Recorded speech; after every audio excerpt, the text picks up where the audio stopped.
ପ୍ରଧାନମନ୍ତ୍ରୀ ନରେନ୍ଦ୍ର ମୋଦି ପୁଣି ଥରେ ଲାଲକିଲ୍ଲାରେ ରେକର୍ଡ କରିଛନ୍ତି।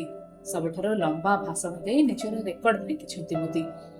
ଦେଶ ଆଜି 79ତମ ସ୍ୱାଧୀନତା ଦିବସ ପାଳନ କରୁଛି। ଏହି ଅବସରରେ ଦିଲ୍ଲୀର ଲାଲକିଲ୍ଲାରେ 103 ମିନିଟ୍ର ଭାଷଣ ଦେଇ ରେକର୍ଡ କରିଛନ୍ତି ପ୍ରଧାନମନ୍ତ୍ରୀ। ଏହା ପୂର୍ବରୁ ଗତବର୍ଷ ତାଙ୍କର ସବୁଠାରୁ ଲମ୍ବା ଭାଷଣ 98 ମିନିଟ୍ର ରହିଥିଲା, କିନ୍ତୁ ଏବର୍ଷ 103 ମିନିଟ୍ର ଭାଷଣ ଦେଇ ସମସ୍ତ ରେକର୍ଡ ଭାଙ୍ଗିଛନ୍ତି ମୋଦି। ମୋଦି ପ୍ରଧାନମନ୍ତ୍ରୀ ହେବାର 1 ବର୍ଷ ପରେ 2015ରେ ଲାଲକିଲ୍ଲାରୁ ସବୁଠାରୁ ଲମ୍ବା ଭାଷଣ ଦେବାର ରେକର୍ଡ କରିଥିଲେ। 2015ରେ 88 ମିନିଟ୍ର ସେ ଭାଷଣ ଦେଇଥିଲେ।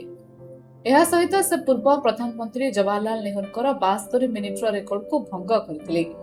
ଏହାପରେ ନିଜ ରେକର୍ଡକୁ ଅନେକ ଥର ଭାଙ୍ଗି ଚାଲିଛନ୍ତି, କିନ୍ତୁ ଏଥର 103 ମିନିଟ୍ର ଭାଷଣ ଦେଇ ସେ ରେକର୍ଡ କରିଛନ୍ତି।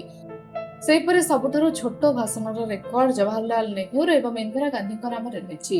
ଲାଲକିଲ୍ଲାରୁ ସବୁଠାରୁ ଛୋଟ ଭାଷଣ ସେମାନେ ଦେଇଥିଲେ, ମାତ୍ର 14 ମିନିଟ୍ର ଭାଷଣ ଦେଇଥିଲେ।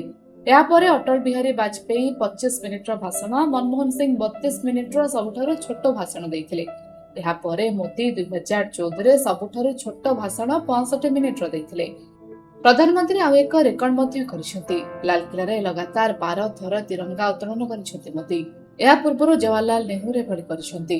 ନେହେରୁ ଲଗାତାର 17 ଥର ଲାଲକିଲ୍ଲାରେ ତିରଙ୍ଗା ଉତ୍ତୋଳନ କରିଛନ୍ତି।